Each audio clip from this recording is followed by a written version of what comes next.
pledge allegiance to the flag of the United States of America and to the republic for which it stands, one nation, under God, indivisible, with liberty and justice for all.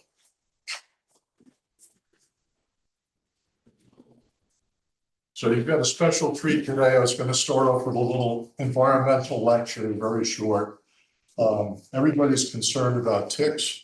If you aren't concerned about ticks and you're not living here, also pesticides,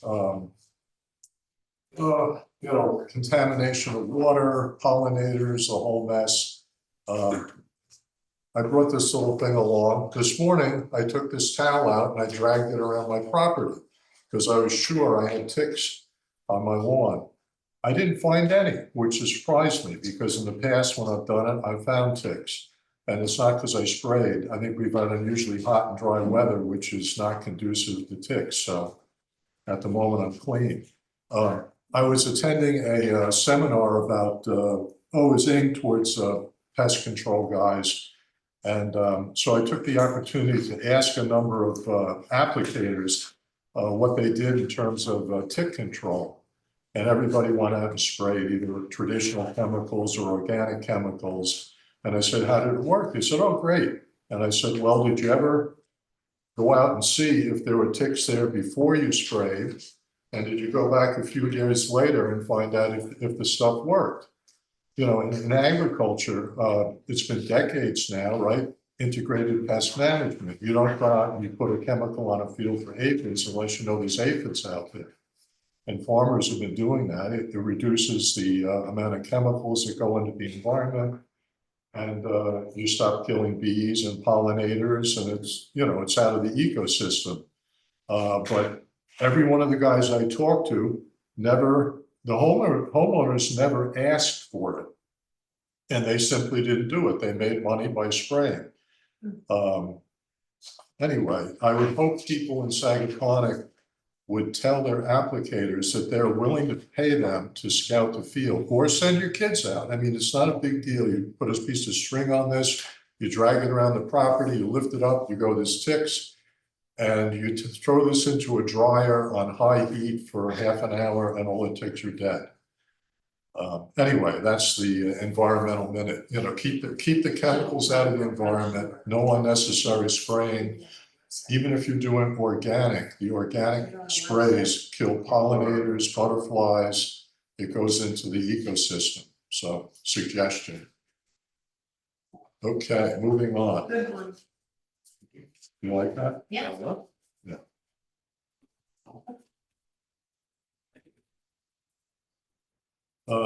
We have a public hearing on local law number 1 of 2025.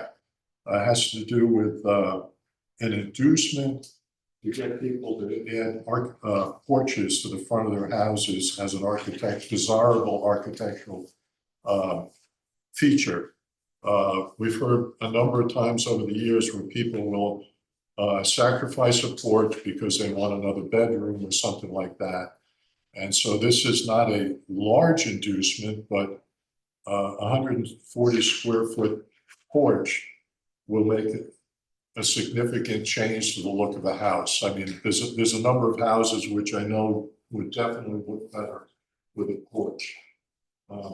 Is there anyone from the public who would like to speak to this? Board members? I mean, I think we're all on board. We've vetted this pretty thoroughly. Yeah. We think it's a good. The Architectural Review Board has kicked this around for a long time, and finally they agreed that this would be a benefit to the community. No takers? Michael, Yeah, yeah, did you want to speak to this local okay. law? yeah. Good afternoon, everybody. And thanks, Mr. Mayor, for that great tick tip. I think it's a great idea that we're Could you just identify yourself and where you live for the record? Thank you. Michael Davis, and I live at 206 Parsonage Pond Road. Thank you. So this has probably already been explained and I possibly missed it, but I understand the allowance is some 140 square feet. Is that that's not being taken out of the FAR allowance for the house, is that correct? Correct. Okay. Well, I think it's obviously, my opinions about porches, and I think it's a great idea and I fully support it. I would like just to go on the record and say that particularly since COVID, a lot of us are living outdoors a lot more than we used to. And I really think that unenclosed outdoor porches or pergolas that have a means of being able to close the beamwork by way of electronically operated louvers are a great way of being able to stay outside, keep the furniture dry, keep the dew off. And I don't quite understand why Sagaponic is unique in not in counting that as part of your FAR, your GFA. As far as I know, all the other villages are fully supportive of unenclosed porches. And, a house has two sides to it, there's four sides to it, but, the important sides are the front and the back. And if we're concerned about the architectural appearance of houses, why aren't we thinking about the back of these houses? So I'd just like to go on the record, please consider this. I think everybody, who feels they don't have the FAR to be able to put a porch on or to be able to put a pergola on that can be closed so it doesn't, as I said, the furniture doesn't get wet, or if it rains, dew, whatever. These are things that I think are important for the future. Okay, thank you for the comments. And actually this, you were the guy who pushed me to go and push this forward. And I think it's a good idea. And finally, at a glacial pace, we have agreed with you. So there's hope if you live long enough. Yeah, okay. All right. Thanks, Mr. Mayor. Is there anyone else who'd like to speak to this? I'll make a motion to close the public hearing. I'll second that. All in favor? Aye. Okay. Site plan application, 70 Old Farm Road. There's the new information required has not been provided, so we're going to adjourn this until September 17th. I'll make a motion to adjourn it to September 17th. I'll second. All in favor?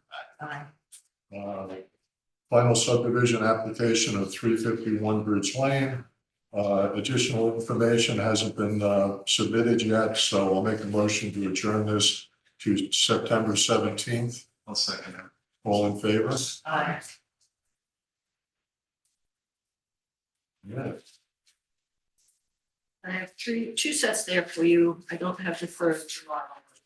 But you do have two sets in your packet. For the 16th, June 18th and July 16th. That's correct. Okay, we do have, those are the ones that I read. That's correct. Okay. Did people have a chance to read them? Yeah. Any corrections? I gave a couple. I did those two Okay. minor corrections. Any other corrections? Make a motion to approve the minutes of June 18th and July 16th of 2025. I'll second it. All in favor? Aye. And that, just to clarify, that June 16th is the organizational meeting Okay. minutes.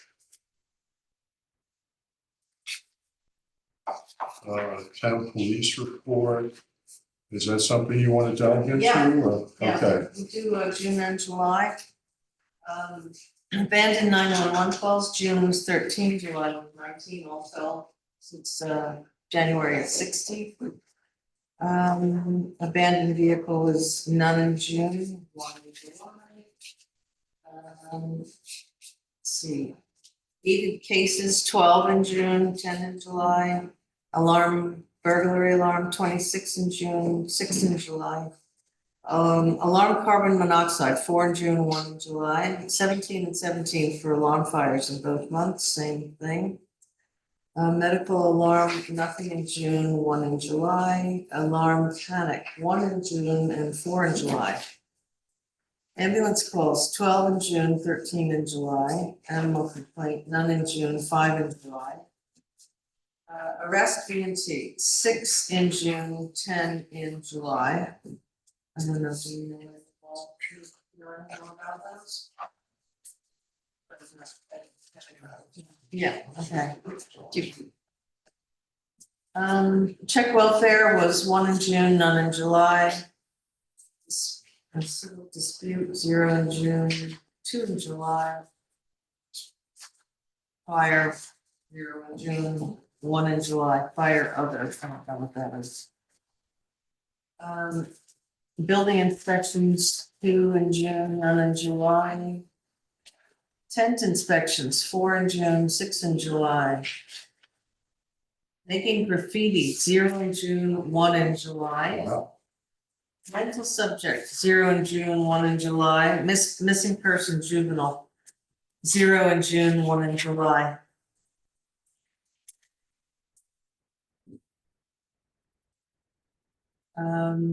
Ordinance of noise, 3 in June, 12 in July. Parking complaint, 1 in June, 11 in July. Property lost, 1 in June, 1 in July. Reckless erratic driver, 6 in June, 7 in July. Speeding vehicles, 1 in June, 1 in July. Suspicious incident, 0 in June, 1 in July. Suspicious person, 4 in June, 1 in July. Suspicious vehicle, 1 in June, 0 in July. Traffic enforcement, 19 in June, 22 in July. Traffic hazard, 2 in June, 1 in July.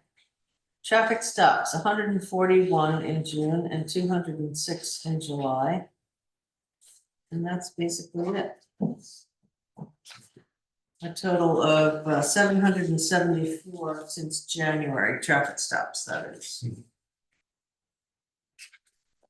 Okay, thank you. Yep.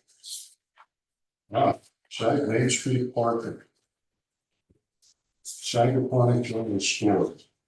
A few numbers people may not be aware of. The number of post office boxes has been increased dramatically. 723 before the renovation. I assume this is something that the post office wanted and pushed the SAG store to do. There's 1,064 now, an increase of 341 post office boxes. It's Wow. a lot more visits, yeah. 50%. Another thing which I think is interesting is that Saturday, I sat for an hour and a half at the store and watched traffic and talked to people and just to see what went by. And that's on a Saturday. There's 65 active building permits in the village. And I was surprised on a Saturday how many dumpster trucks, building, plumbing, all the different trades that went through there. Yeah. Big stuff. Mhm. And, plus the surfboards, I mean, the beach traffic on a sunny Saturday. Overall, driving around the town of Southampton, we just had more traffic than ever. I mean, it just kept building and building, and it stops on the back roads. And I think it impacts our particular road between the beach, the construction, and additional post office boxes. And the success of the store has made all of it, traffic would flow a bit better if there weren't people standing in the crosswalk all the time taking pictures, which they do. Yeah. Yeah. But everywhere is impacted by traffic. We have some study work done by the engineers. I suspect people had a chance to look at it. They don't give us a finished thought of what they want, really, what they're suggesting. They just kind of lay things out for us. I mean, the suggestion of one of the possibilities, and plus, I mean, we've had input, I don't know what you've seen or people have buttonholed you, but we have a lot of, at least I've had a lot of suggestions from conflicting, I mean, as to which way to go. I mean, I think things like putting Jersey barriers down the roads that people can't What is that? U-turn. I don't know. Those concrete barriers. Somebody suggested that to me, and I thought, where do you live, you know, that you want, you know, we're not gonna consider it. And I've had people want more signage, people want less signage. It's kind of a muddle, really. It was nice, the input from everybody. Yeah, I thought he had good ideas, yeah, as well as absolutely. Lauren Thayer. Yeah. And Mark, your analysis, I like that. You know, you had some numbers about impacts of various parking procedures. I mean, eliminating all the parking, we're not gonna do that. That would be an act of bad faith for the store. But I think some spaces are gonna disappear to make it safer. You know, my opinion is, and this was one of the observations of the engineers, is that when you have people backing out from both sides of the road, you've got a problem. And on the store side of the road, I think it's all going to be parallel parking. We can't have that.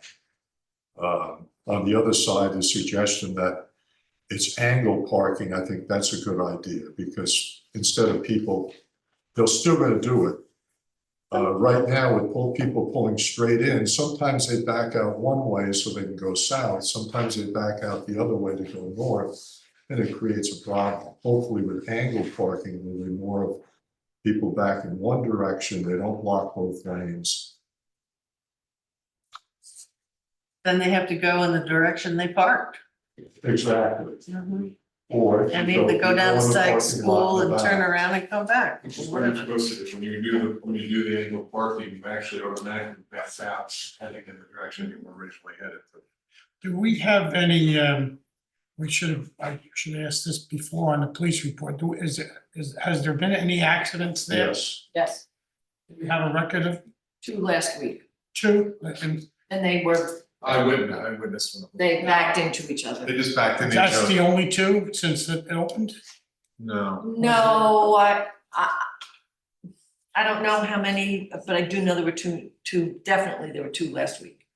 I think it also. No personal injuries, though? No, I witnessed one. It was both going slow pace and looking in their mirrors, and they were going back straight back into each other.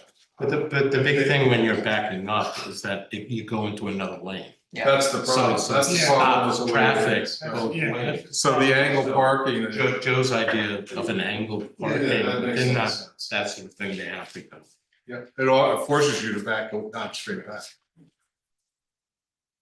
you hope, yeah, But you also The don't. problem with the straight back, it automatically blocks both sides of the road. right. And you can't make a U-turn, you can't do the full around angle. So, Bill, getting rid of some parking places you discussed, you said, which ones will, Well, when you pull out of their parking lot, which is great, I mean, there's a lot of space back there, and sometimes, I guess at busy times, they actually assign somebody to direct traffic. I don't know if you've been back there, but yeah, yeah. There's a handicap space to the right as you pull out, and when there's a car there, you cannot see anything.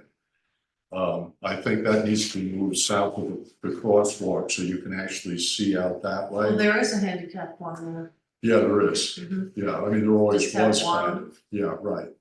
Yeah, and there's one to the There's two. south also. There's Yeah, two. There's- let's but go are you with saying two. just get rid of one and have just the other? No, have two of them, just move that one south of the crosswalk. You need two, definitely need two.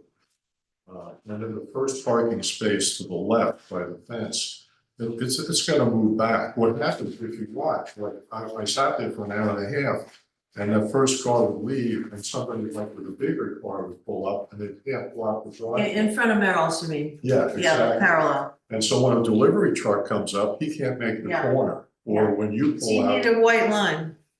exactly, yeah. Yeah, if you clear those two, you'll lose 2 parking spaces, but it'll improve the safety and the flow of traffic. Well, you don't have to lose 2 spaces. One would probably be enough. Well, the handicap one and the one to the left, so you can, Well, I don't understand what you're talking about with the handicap one. Make the handicap the first parallel park in front of Merrill's? No, you move the handicap south of the crosswalk. Right now, there's one south of the crosswalk, you put two down south of the crosswalk. Yeah, Because there's also a ramp, if you notice the sidewalk is ramped up on the other end. So if you move it down there, if somebody was in a wheelchair or had trouble managing a step, they can.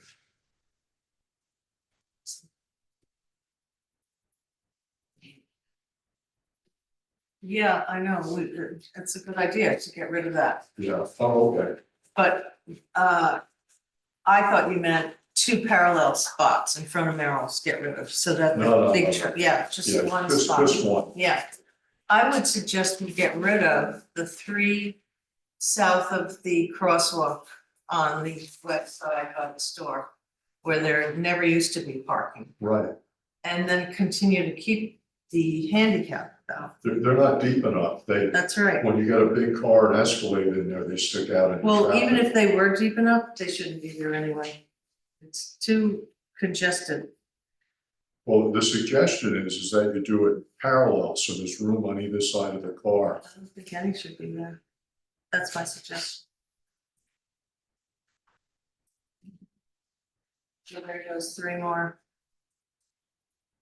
You put a nice bench or two there with all the other benches. It's not what the expert. I know, recommended, so- they're not saying it, but I'm saying it from living here all my life, that I don't think it's a good idea to have those parking spaces there. What is that, three? They poke out, yeah, three of them, and then the handicapped south of them.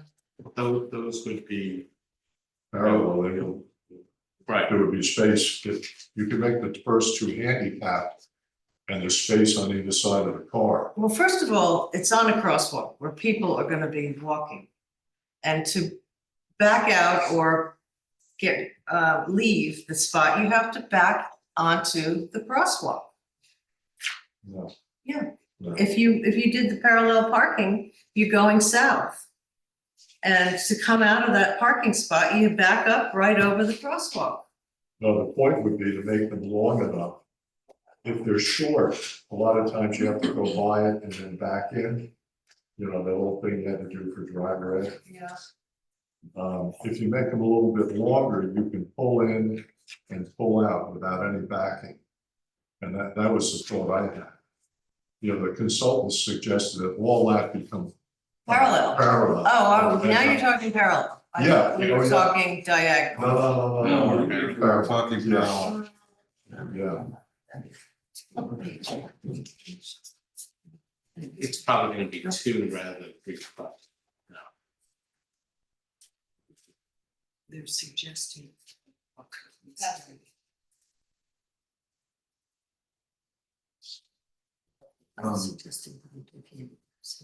What was your other suggestions? angle parking on the, South side? no, east, Right. got it. east side. Yep. Yep. And, that was pretty much it, I think. Clear up, well, you're gonna lose a little bit of parking when you, a couple spaces when you angle it. I think it's gonna end up being one parallel parking spot where you're talking. That's what I think. Yeah. It's not gonna be It- Could be. Yeah, it's not gonna be. So get rid of But it the object is altogether, is that what I all- say. All of that parallel parking, Yeah, the west side. all of it, yeah. Is there an issue for getting rid of all three of those spots? Well, you change them over, that's all. No, I'm saying, is there a possibility of getting rid of the three? Or is that definitely not a possibility? Well, I think you don't need that space for any other purpose. I mean, use it as Safety. a parking space. It's where you go put your bikes when you ride your bike, so the cars are in the way. Do you notice the bike rack there? Yep. Yeah. I don't know. You guys want some comment from the floor? Henry, you wanna go first? Okay. For the record, I'm Henry Weisberg. I live in the blast zone. Right. across the street. And On I the just. corner? No, I live at 521, so Amy Sullivan is directly across the street, directly across the street Oh, from the you're store. I'm immediately north of Amy Sullivan. Okay. And so I'm affected by this Just proposal. south of Lockhart. Right, goes Sullivan, Weisberg, that's me, Mhm. Lockhart. I thought that this proposal, by, is it LKMA or whatever? LKMA, was a very, which I just saw, was a very good proposal with, which I would recommend, with several small adjustments. First, where you're eliminating parking, there needs to be street work done. Right. Because some part, with the surface, the asphalt has to be dug up, has to be replaced by grass, and in some places by railroad ties, like there are on the east side of the street. Because across from me, there's a new no parking sign. Right. It is constantly ignored because there's still some verge there. And people either ignore the sign or they don't read the sign, I don't know what, but they park there. And at busy times, without a doubt, there are 3 cars in the no parking zone and there's no enforcement. So there's no penalty for ignoring that no parking sign. So that's one thing. So I think there needs to be a little structural work done when spaces are eliminated. Second, and I think this was brought up previously, and I'm advocating for Amy Sullivan here. On the east side at the north end, there are about 4 spots that have 2 specific problems. One is people park their titanically large SUVs and Amy Sullivan cannot see Right. cars coming. Second, there's a tree there which shortens the depth. So again, these titanically large SUVs stick out over the white line. And those 4 spots simply need to be eliminated. And grass needs to be planted and railroad ties need to be placed the way where they. Or could we make them small car spots? No, that people don't adhere to that. People see a spot, they stick their car in it. There's people don't drive little VWs anymore, so. Plenty of Mini Coopers around. Okay, I don't personally, I don't think that works, and so I would just eliminate that. And the angled parking is not gonna change the view, in your view. No, It I think the angle parking, actually where those trees are, the angle parking makes it worse. Because with your geometry, you're gonna be at an angle, that's further into the street. What about shutting the tree down? Chop could. the tree No, down. we don't do that. So Henry, just to be clear, on the conceptual parking exhibit with the tree that's the south of Amy's driveway, you're essentially saying, start the parking south of that tree. Correct. So in this actually is a good aerial view. Those 2 cars are in that spot, and then there's the tree. Right. That's why I say it's probably full floor Okay, spaces. so and you live north of that driveway. I'm the next one, right? So that- I'm just, yes, all these trees are mine. Okay, so you're talking immediately next to Amy, south of Amy's. Correct. It's about 3 spots now. Yeah. What if With we that blue made it, car. the postal people's parking? It would be there all day and they back up. I just don't think they're from an engineering point of view, those spaces are not compatible with parking. Should never have been Back parking there spots. far enough, and you know what to The do. third point I would make, again, about this proposal, and some of it was what you were discussing before. I would eliminate all parking in front of the store. So where the new parallel parking would be on the west side, I'd have it start a little bit, 2 cars further south. So again, looking at this photograph, there are 2 white cars here. I would eliminate those spots and start there. Can I go back to your first comment, Henry? Sure. Is there a way to make those deeper, those spots next to Amy, One of south them. of? One of them should. Okay, why can't, yeah, I think that would help. Yeah. You've seen the pictures that she sent, I've sent. Yeah, I've seen zillions of pictures. So, yeah, I think maybe that's something we can look into. Right. Is lengthening that spot, because getting in and out of our driveway is an issue. Sure. Sensitive. That's a safety issue. That's my comment. I'd like to look into that. Yeah, for some reason, the tie work that they did back in the nineties around that one tree, there must have been something else there because the tree is not centered in it. The tree is way to the left end of it. There's a little bit of deeper spot to the north of that tree, which really isn't big enough for a car anyway. But you could cut off part of the grass and tie that's there. I mean, the stuff is very old and probably should, it could be. I think when it was done, I think it was done sort of randomly, it was done in a, probably 15 When the years. town did it, and whatever was there has been changed drastically since that time. Yeah. I put grass there and maybe another tree, frankly. But, Oh, well, I mean, there's the other end And a of it. I mean, picnic table? no. Go to the beach. Take your bag and go to the beach. I'm a little hesitant to remove too many parking spaces. I think it's a disrespectful act to the store. I mean, when you have this legacy parking that is there, and all of a sudden you take all these spaces away, somebody who's spent a fortune doing this great job, and now you say, okay, we're gonna take your parking away, you put some stuff in the back to help us, and you have some Let obligation. me point out that the four south of the crosswalk were never there. Right, It was a driveway. well, there was a driveway and there were gas pumps too. The gas pumps were in front, Yeah. not on the side. I think we're gonna eliminate some of these parking spots anyway We with will, the yeah. angle. Yeah, but we have to And I be think- sensitive to it. We have 300 new But, post office Correct. box holders, so. but I you have to be get your careful about it. point, making sure that you can look around.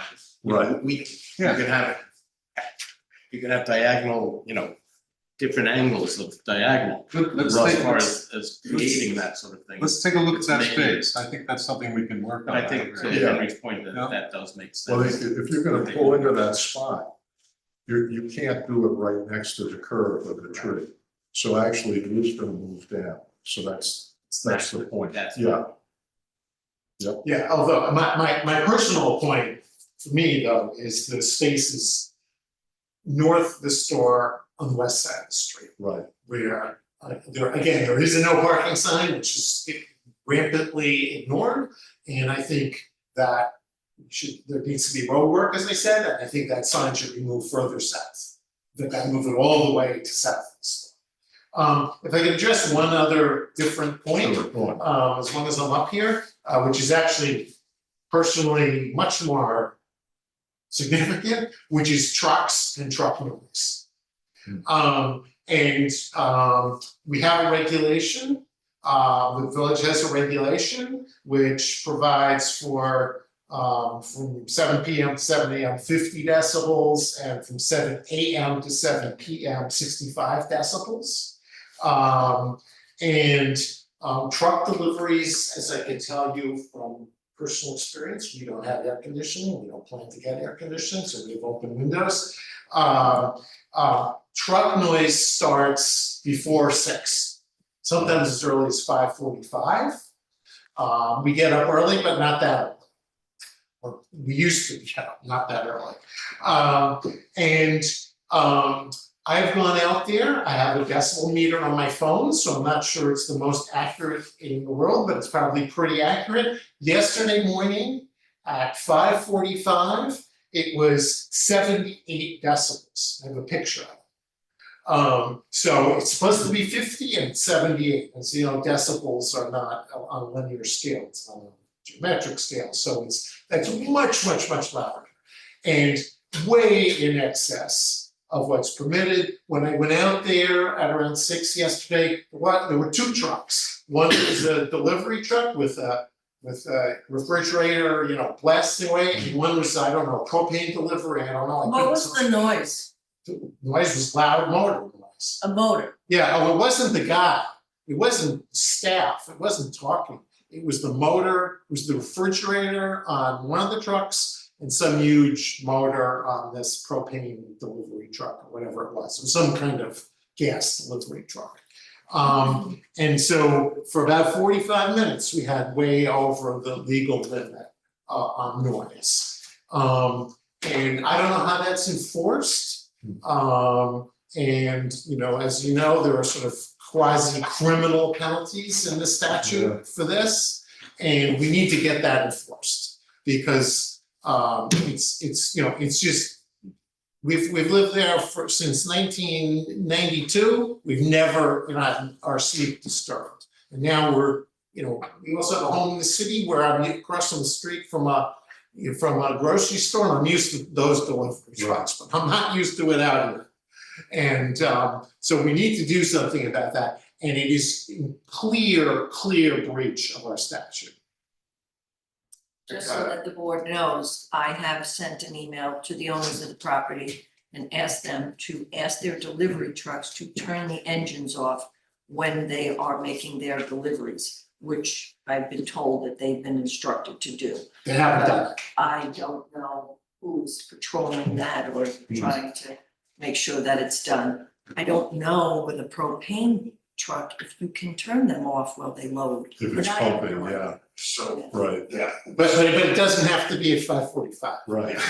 So this comes up, I would say, anywhere where you have a residence with a commercial use next door, cheek to jowl like that. It comes up all the time, comes up in every one of the villages. There actually is an exception to, and our noise code is no different, that actually says an exception from the noise code, decibels are the lawful operation of properly equipped motor vehicles on any public way. The reason for that is because it's preempted by the vehicle and traffic law. The same way some villages pull their hair out with loud pipes from motorcycles. They hate it. They hate the beeping on the backup. We even suggested that you can detach the beeping, but it's an OSHA issue and it's preempted by the state vehicle and traffic law. That's why the cops don't enforce loud pipes, annoying motorcycle noise. What the solution has been, and East Hampton Village, no different, having a larger commercial district than we do. Southampton, same thing. It's an operational point, as Rhodey suggested. It's to be neighborly, try to arrange with the general store to try to see if they can't get smaller trucks, and certainly different time. Because it is annoying to have it at 6 o'clock in the morning. Yeah, so I mean, once we're up, I don't particularly care. We move, our bedroom faces the street, our kitchen faces the back, and once we move to the back, I don't care so much. But maybe it's a courtesy issue as well as a legal issue, but 545, 75 decibels, should be verboten. And, something should be done about that. Okay, no, that's good. Thank you. I think we have to understand, obviously, that these delivery truck drivers leave their shop probably at 2 o'clock in the morning to deal with traffic. Trade. By the time they get out here, they may have full intention of coming at 6, but they have to leave early. If they don't run into traffic, they get here early. And I mean, it's just a matter of running the business. You gotta have trucks. If you want to sell something, somebody's gotta deliver it. And I don't see how it's fair to anybody, the truck driver or the store proprietor, to expect them to take delivery only from 7 to 8 or whatever timetable you want to put down. These guys are making a living. They're trying to do their best. And when they get here, sometimes there's a truck in the way. They gotta wait for the truck to make its delivery, and it's just something you gotta live with. I mean, they're trying to make a living too. Well, I'm with you, but I mean, we can ask. Yeah, we can ask, and I think the store owners have tried to get their Control the deliveries. guys, but I mean, if you get stuck in traffic, sometimes it's gonna be later. Right. And then you got all the cars to deal with, and they still have to make their deliveries. Right. I mean, it's a matter of, that's the way the business has to be run. Well, we'll ask.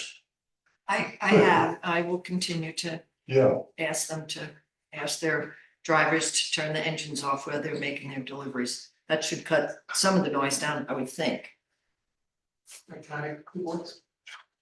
Joe, you want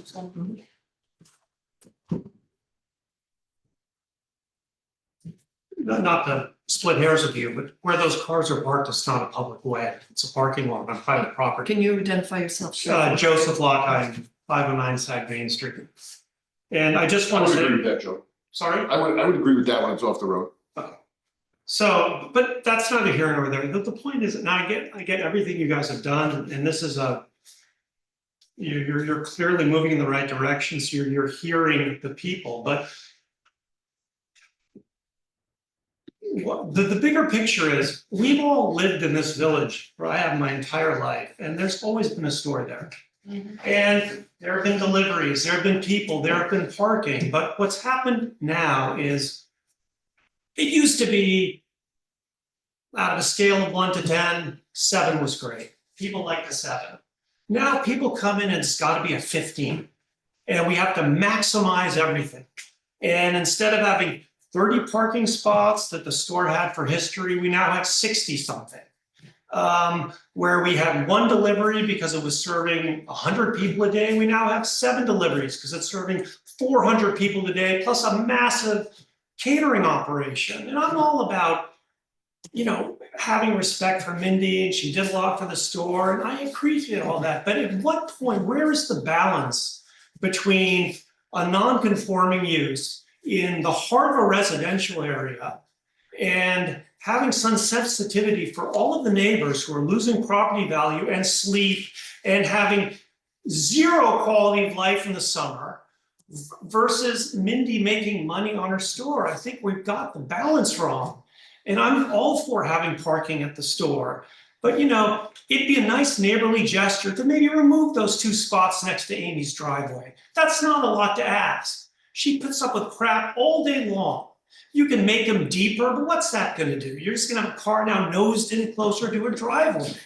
So I think you need to think a little bit more about the residents and less about the commercialism of it. And, oh geez, is she making enough money? And I mean, for God's I don't think sakes. money's an issue for her. No, Well, money's not. Okay, Joe, to be honest, it's not a commercially viable. Then that removes half the Right. arguments we've been hearing from this. It's the parking is the issue. We have to focus in on the parking. Okay, so, but I'm just saying, let's think about other people other than people have to make a living.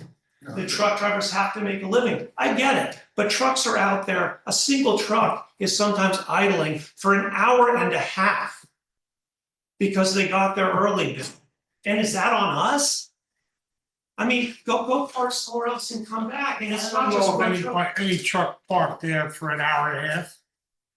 I will time it next time. We've had trucks idling there for an hour and a half because they get there early, they wait to open up, they're pulling stuff in and out, and that's just one truck. Are they on the public highway? No, they're parked in the parking lot, and the problem is the frequency that those motors generate.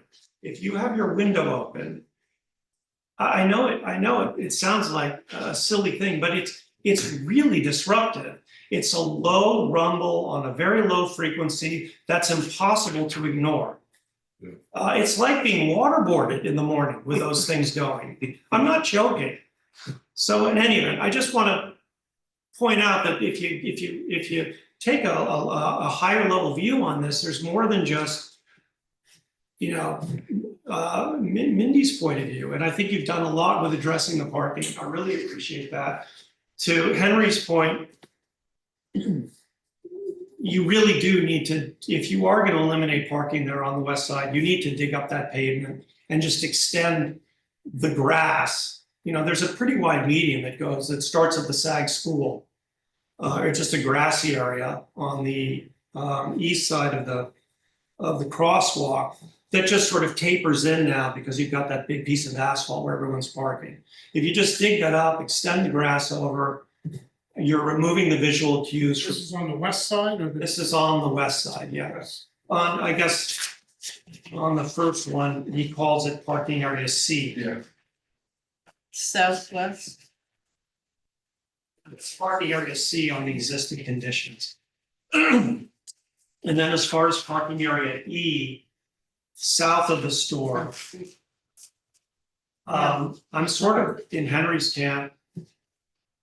And Carrie's that these 3 spots next to the store, in this area that's adjacent to that sort of flower bed she's put in where people park their bikes. I don't see any good reason to keep those.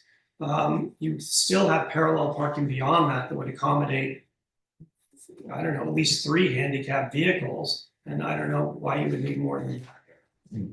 That's Where does parallel parking on the southwest? So you see where it says convert to parallel parking on the southwest side?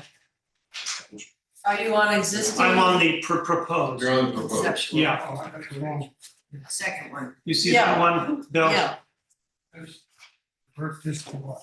Parallel park. And if you look at the image, there's 2 white cars, and it looks like a black car parked there. Right, I got the wrong. I'm saying, you could just eliminate those, extend her plantings down a little further, and then start the parallel parking after that. You would for still the have, handicap.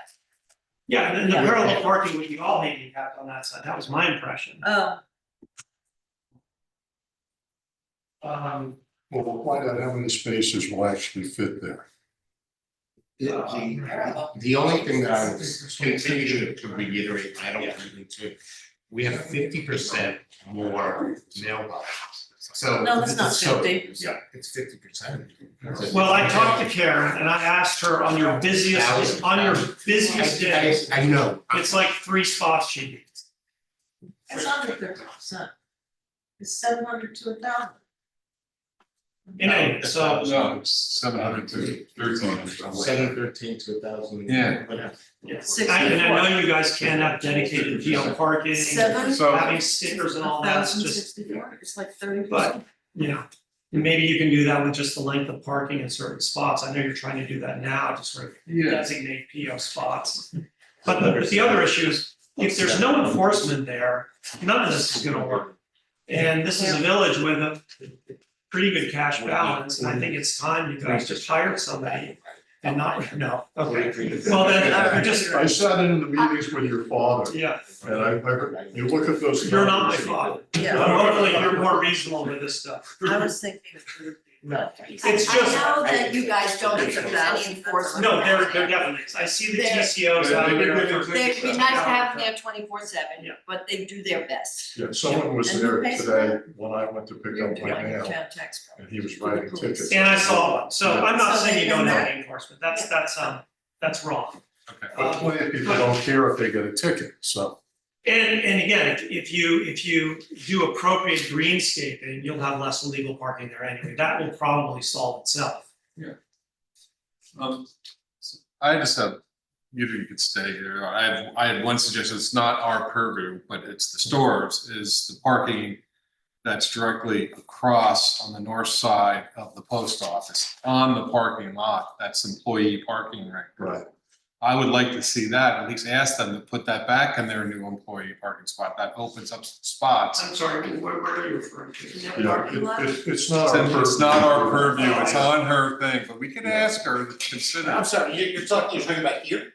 I am talking about, yes, right now. Yeah, fine, that's a great idea. And do what with it? And move those cars, which are their employees, those are employee cars there, and move them back into the new designated employee parking area. Great idea. And have who park there? It'd be post office patrons. Just postal.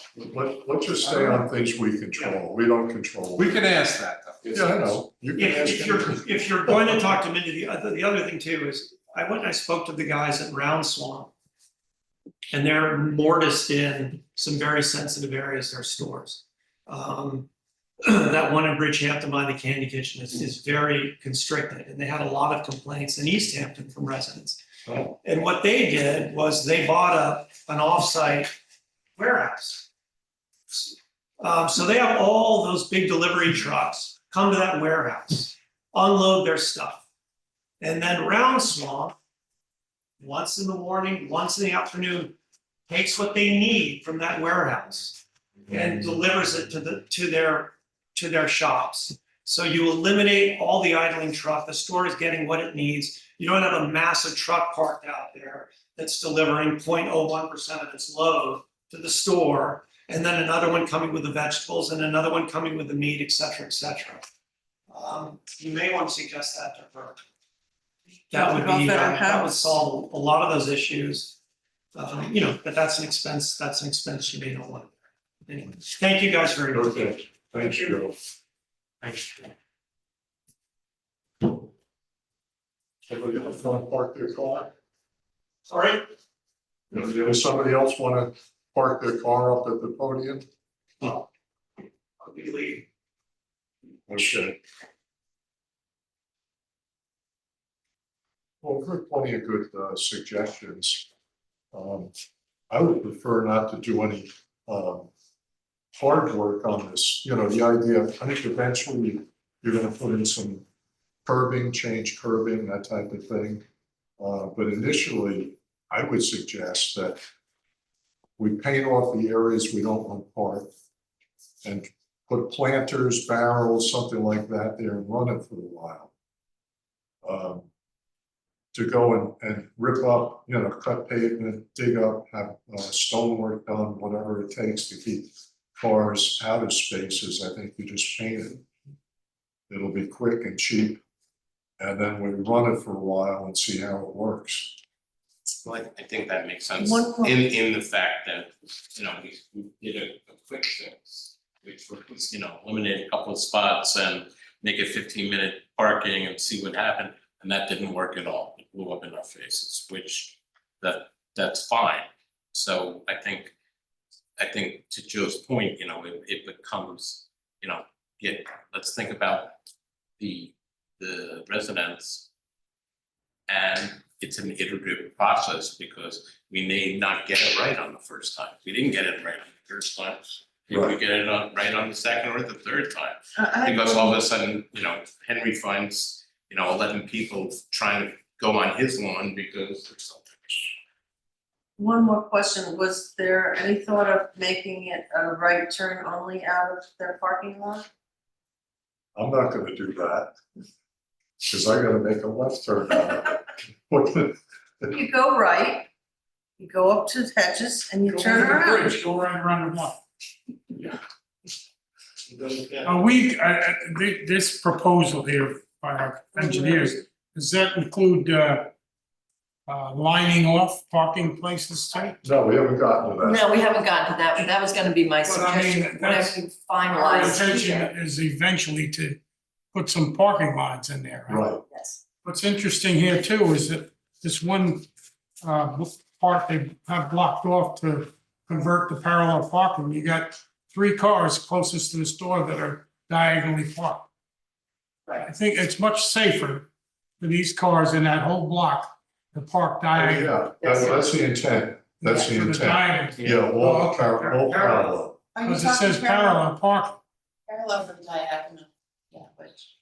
Parallel on this The side. west side Yeah. would be all the West side would be parallel. parallel. Just feel that if they go parallel there, then you have an opportunity to extend the sidewalk south, which is also another safety issue. Yeah. There's no way of pedestrians getting past the store now Right, without dodging cars either coming or going. right. That's If I could, pretty yeah, dangerous. if I could, so what I think everybody's suggesting is should the sidewalk ends like right Yep. here. If you're gonna put it, if this is gonna be parallel, you need to put in a real city type curb and extend this the sidewalk all the way, there's a driveway which I get down here and extend that All the way to the all the way beach. to driveway. And All the there way actually, to the there are actually a lot of, yeah, okay, there it is. There are actually, this is a lot of spaces, even that parallel parking, I'll bet this is 10 or 12 spaces. No. You don't think with, I think it's a long distance, this. No, it's 113 feet. I measured it. 800. I think, well, whatever. No, It is what it it's is, but 113. it is what it is, but I think this sidewalk should go all the way down here and there should be a hard curb all the way along. Alright, I don't understand. Are you talking parallel or diagonal? I'm confused. Diagonal West on side. the other side. Correct. Diagonal, parallel next to the store. diagonal on the east, parallel on the west. Not back in. Wait, that's, The south side of the store on the west side would be parallel. Right. With longer spots. why wouldn't you, oh, we're not talking directional, we're not. You're not talking directional parking at all then, really, you're just talking about parking spaces. Because at one point it was, if you're heading north, you pull in as you're heading north, diagonal. Well, the diagonal is being Yeah, on the- proposed for the east side. But you have to So be in order to going get south. into those To get diagonals. into One would be parallel, Get one it, would be. I get it, I get it. a parallel. So you couldn't have to go, back. going north, you couldn't pull into the parallel, you have to be going south. But they'll try. There, in theory. I get it, okay. That's a major ticket. Parking the wrong way on the street. So- It'll be very. Good. So can we get the engineers to lay out the lines, tell us Yeah. what the lines would look like and what they're gonna cost them? Only if you eliminate those three on the west side. Well, that's what- They will change because you can't parallel park close to anything, it's gotta move down. Yeah, okay. Well, I think that's good. Do you want Kevin Kevin's on here, so. Oh, Okay, hi, Kevin. I'm listening. Yeah, they've been listening. I'll just stop sharing and. So Kevin, do you have an idea what we'd like you to mark up? Yes, sounds like we're interested in seeing how the pavement markings and the stripings will lay out with the diagonal parking on the east side and then turning the parking on the south side of the crosswalk on the west side of the road, making that parallel parking. Right. We also want to look into the immediate south parking of Amy Sullivan's driveway. Yeah, What well, can be done there, if anything? Understood. And then there would be two handicap spots on the south side with that parallel parking on the west, and the one to the north would be eliminated. And then the first spot on the north side of the entrance into the parking lot would also be eliminated. Right, understood. Could be. Yeah. so And I would agree that that maximizes sight distance and visibility for everybody. I think that's a smart idea. So initially, those spots would be painted out. You put a band around it and do the diagonal hashing, and we find something to stick in there that would make it impossible for people to park in those spots. Okay, great. You're talking about right in front of the store, Yeah. And any place we don't want parking. where they. Get a planter or get an old tractor. I'm talking about doing away with the handicap where it's presently Yeah, Yes. one of them would disappear and the other one would become parallel. parallel by the Got it. narrow fence. No, No. Merrill's South. goes away and down south of the crosswalk, there's one. Towards the bike rack. But before we do anything, once they get the design, I'll share it, so you Yeah. can see what they're Okay. doing and if that's what everybody had in mind. And also with the number of eliminated parking spots, this will eliminate some of them. Of course, yeah, we'll quantify however many we're removing. That's good. Okay, good. Great. Um, Okay, Kevin and Robert, thank you very much for hanging in there. And Of course. I'll chat with you and we'll see you later. okay. All right. Thank you, everybody. Bye. Take care.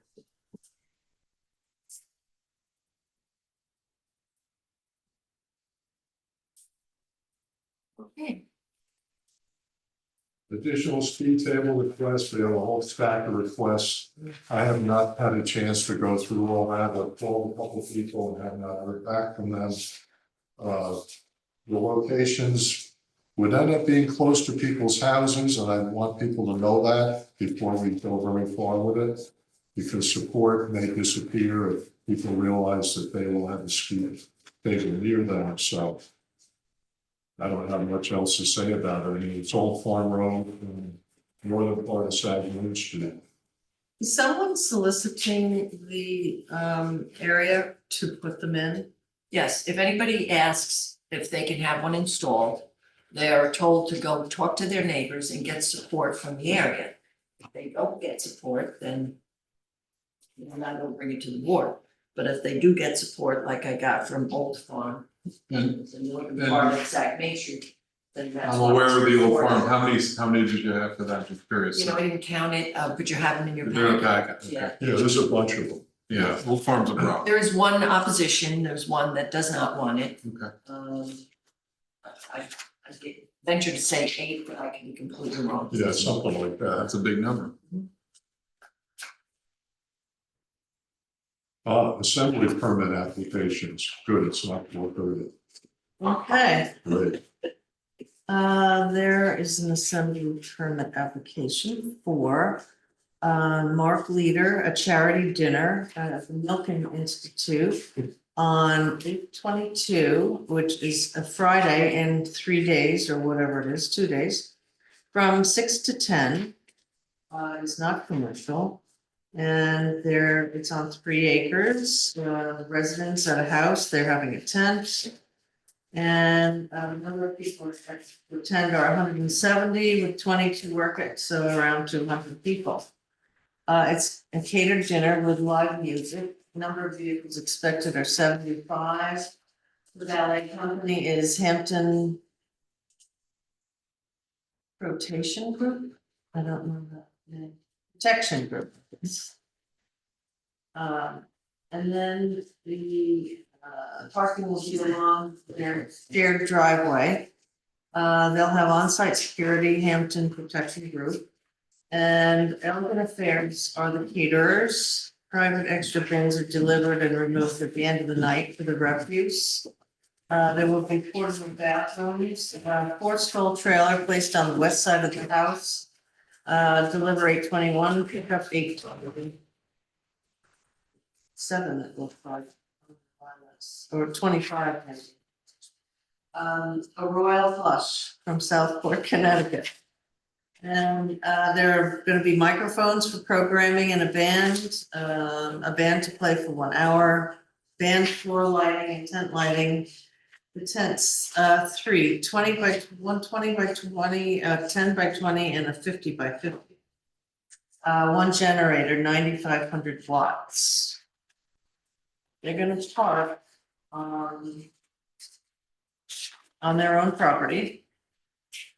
So, off Zag Main, on their driveway. Any questions? And when the Milken Institute as a charity, Yeah. I don't think the Milken was a charity, but. But it's a dinner, it's a Charity dinner.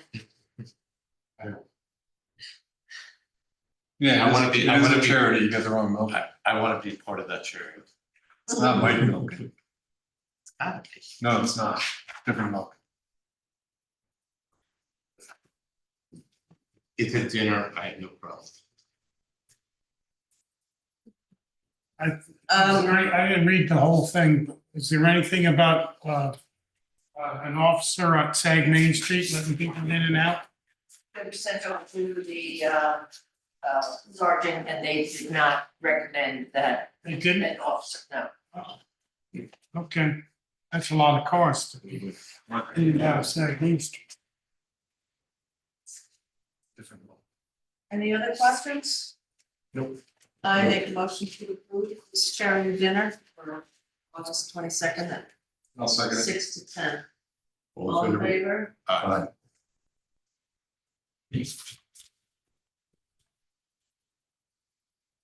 And there's an outstanding in the field farm dinner on September 7th, which is a Sunday. Celebrating local farms through farm tour and farm to table meal at 730 Sag Main Street. The time of the event is from 3 to 8. The benefactor is Bridgehampton Child Center and Quail Hill Farm. And the number of people expected are 200 and 25 to work it, so that's 225. I did in this page. Brief description is people gather, the farmers lead a tour, we all sit down and at the table to eat real local food. Number of vehicles expected 75.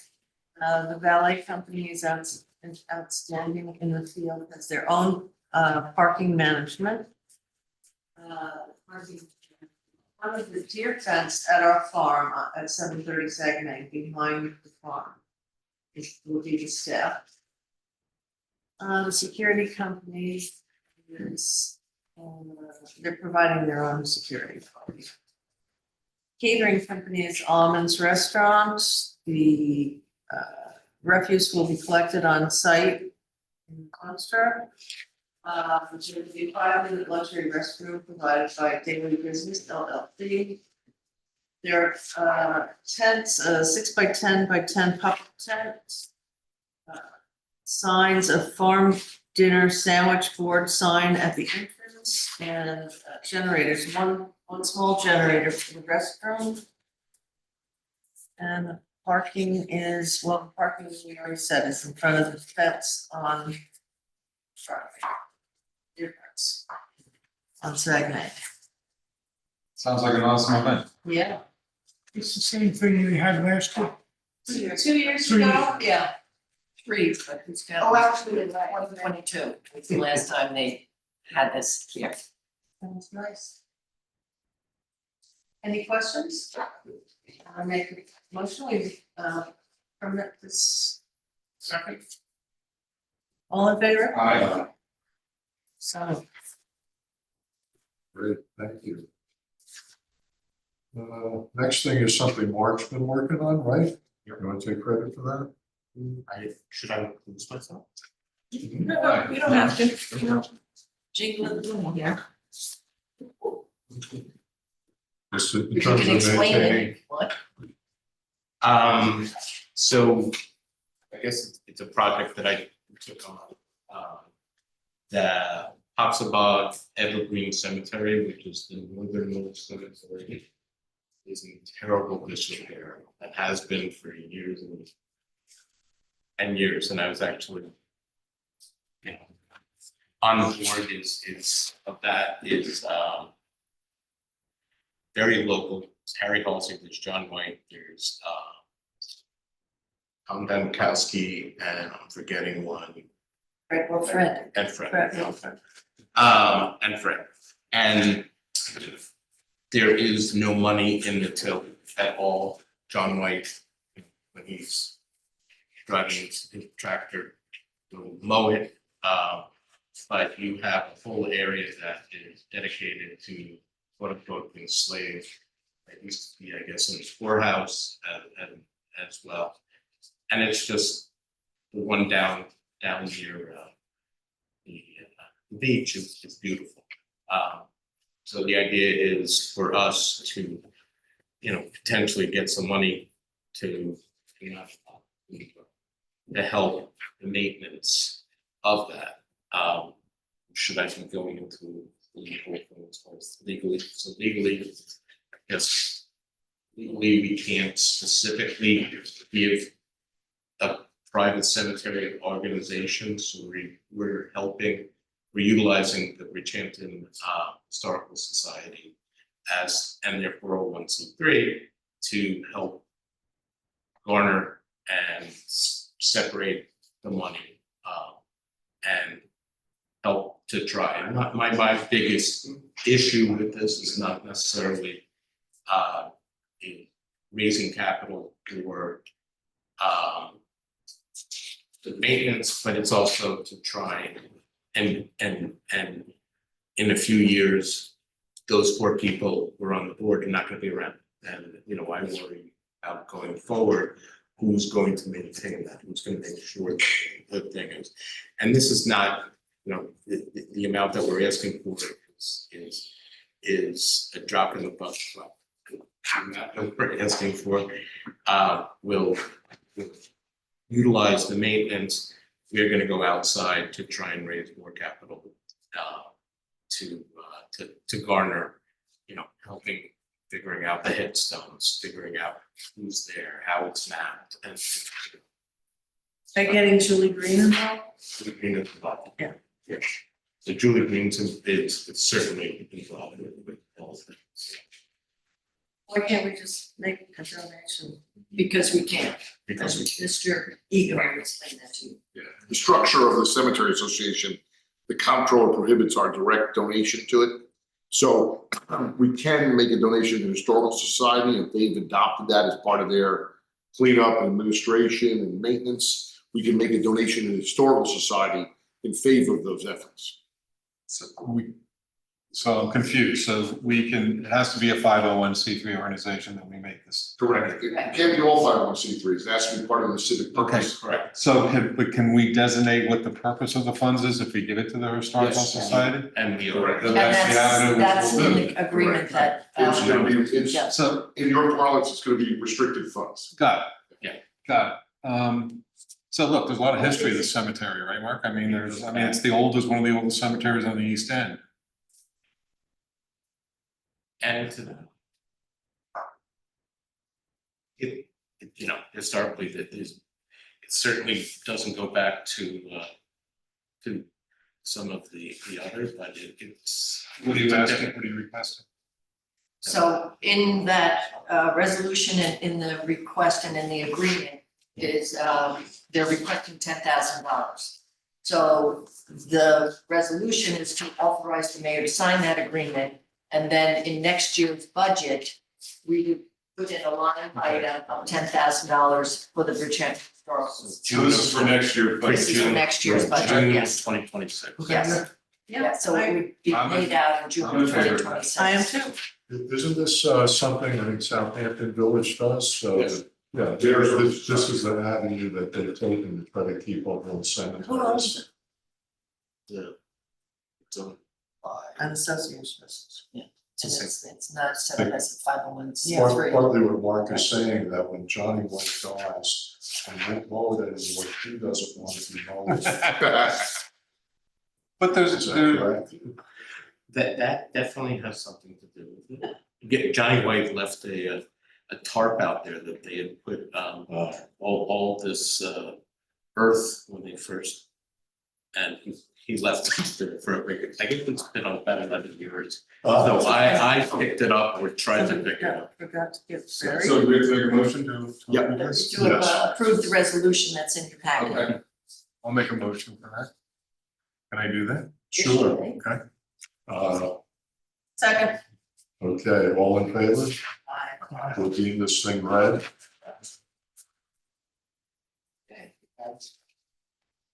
Thank you, Mark. Thanks Good- for good idea. organizing it.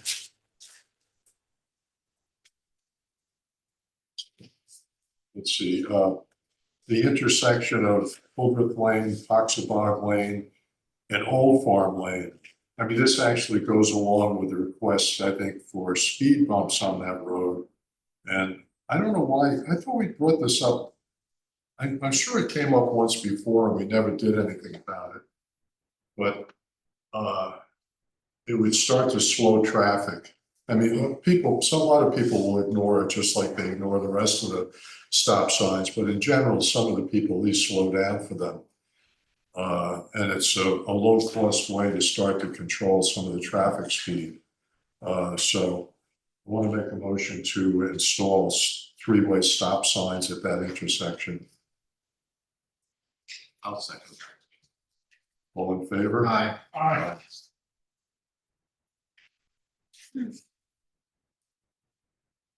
Okay, the Bauer Field, which the town is going to have a public hearing on September 9th. The what? The field that's been sitting in weeds over here Oh, on right. Sag Road. I keep trying to nudge them to leave it in farming. There are people who want to farm it. And the Friends of the Long Time Breed Belt with Dave Dayton are very persuasive, and they have a petition out there to change its use from farming to open space, which I don't think is at all appropriate.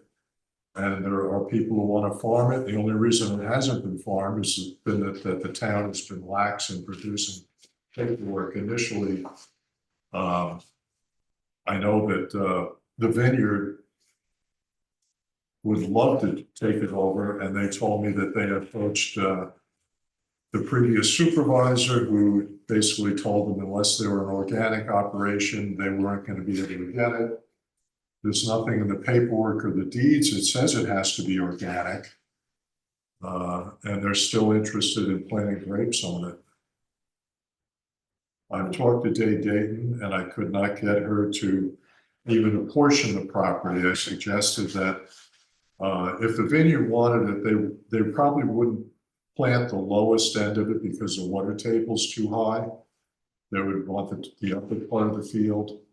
And she wants the whole field to remain as it is and grow up in weeds.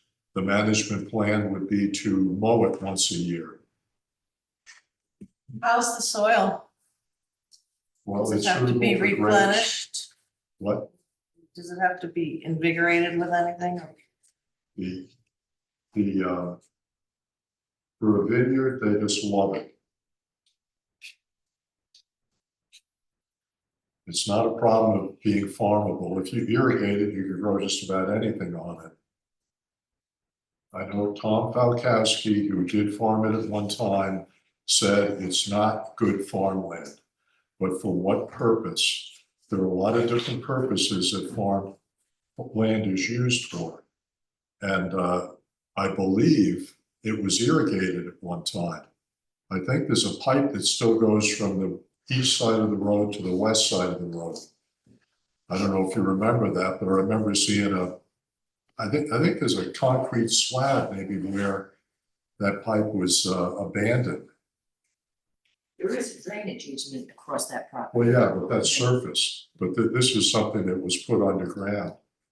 If you irrigated it, you could grow a lot of things. I know when Tom went to farming vegetables, he told me that his family always felt kind of bad that their land wasn't great for potatoes, and they had to do a lot for crops because of the excess of drainage. And when he went to vegetables, he found it was great, but they have to irrigate it.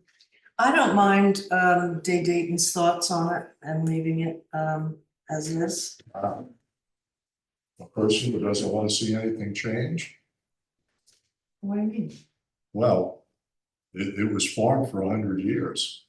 And just because the town bought It it, looks pretty empty to me now. Well, since the town purchased it, they haven't done anything. As a matter of fact, when they first purchased it, I got John White to go out and mow it because it was becoming overgrown.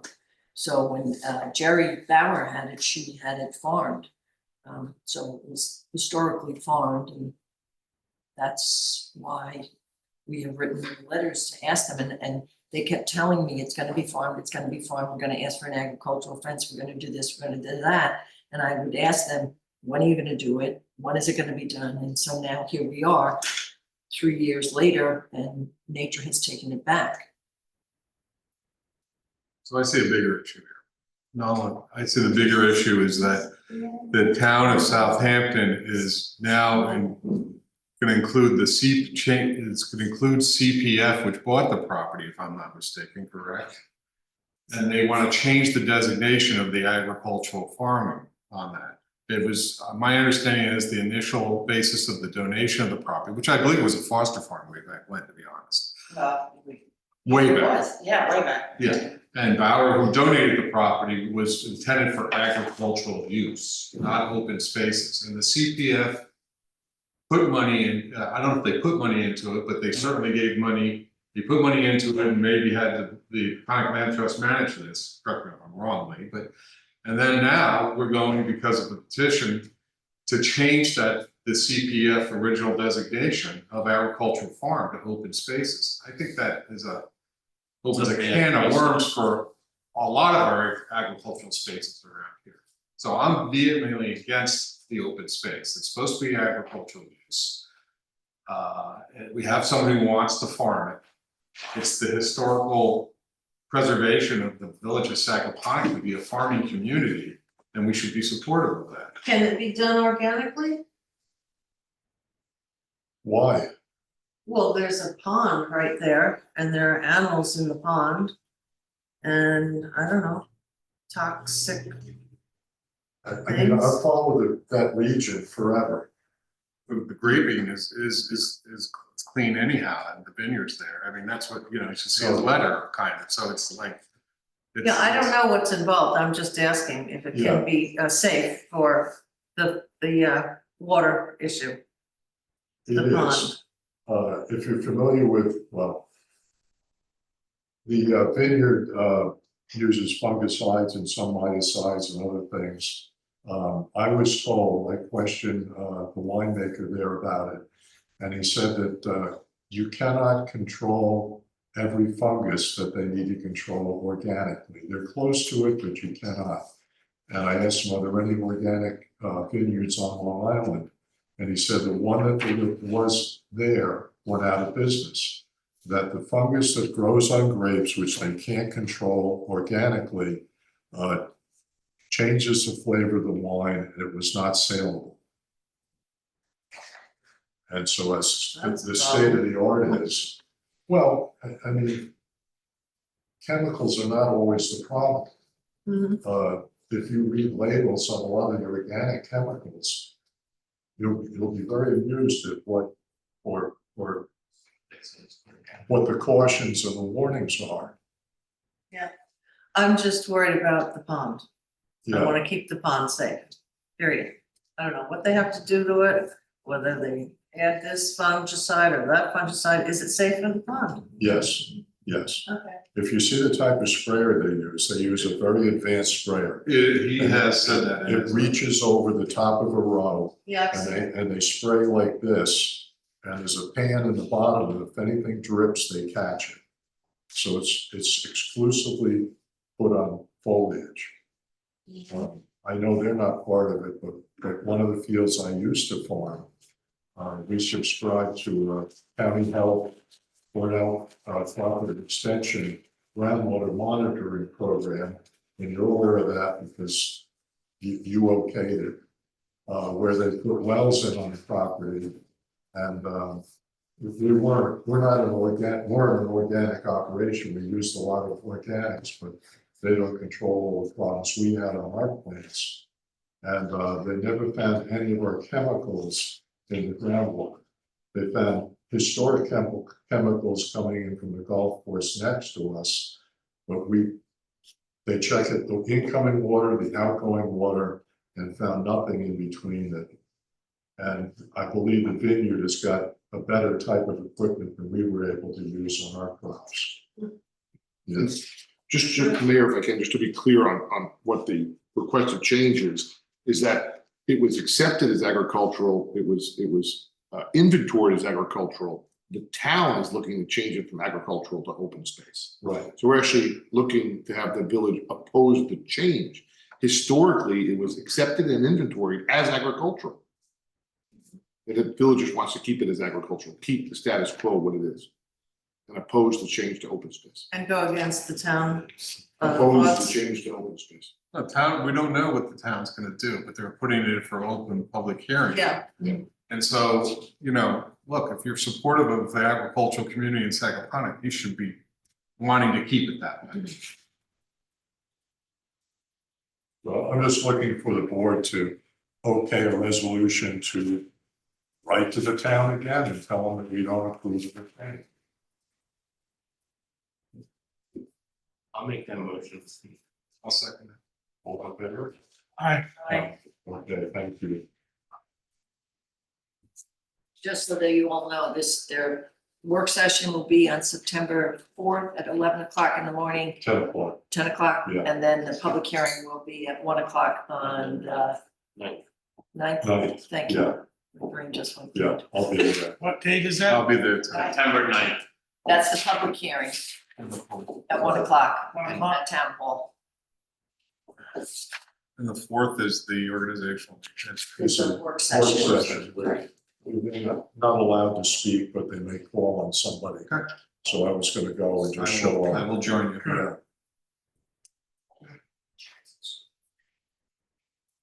The next thing would be appointment of Julie Green as the village's historian. This it showed up somewhere in some paperwork. We have an intermission agreement with the town for all these extraneous services, but it didn't specifically say that the town's historian was our historian. Well, but actually, I always thought that under the IMA, that was one of the services that just got captured under that. Not realizing that the village by law actually has to appoint a historian. I just didn't realize that. So it was brought to my attention a month ago, and so because we have the IMA with the town, and the town has an historian, naturally gravitated to her, and we got the okay from the town to appoint her, so that is I second it. All in favor? Is she the town? Aye. She's the town. Yeah. She is the town historian. But now she'll be ours. Now she'll be ours. She always was ours, Right. but now she will be officially appointed. No, she's been working with them. Excellent. Good knowledge of the records. Composting will bring up basically the legislation we looked at before at the next meeting and set a public hearing another month out in October. Do we have something drafted on that yet? Yeah, no, it's been kicking around for a year. We had the public hearing before, it's the same format. We haven't received any comments post that public hearing. It's essentially the same. So it's in the public domain, so Yeah. all the farmers and everything have. Yeah, so we'll discuss it again in September, and in September, we'll set the hearing for October, so we're really stretching. Thank you. Drainage easement at 201 Hedges Lane. A house built next to the drainage easement has complained that water at times stands there. It's another one of these very flat easements that until the water gets to a certain height, it doesn't flow. And for whatever reason, sometimes the water sits until it goes into the ground. And I guess they were kind of thinking that we would put in dry wells or something to keep the water from sitting, and we're not too sure we're gonna do that. Because, I mean, you know the legal terms, our good attorney was describing the legal aspect of a drainage easement to me. We have we have the right but not the obligation to install the drainage easement. You know, when you live next to a drainage easement, upon major rain events, there will be water. It's as simple as that. And with that, I must leave. Okay, Sorry, thank you. but I have to go early, but thanks. See you next time. See you. Okay. So the owner of the property was gonna show up today, but is sick and is gonna show up at our next meeting. Now, other financials, financially, we're doing fine. Next meeting is September 17th. Would you like to approve the warrant there, Bill, or? Yes. Zip right over to you. Thank you.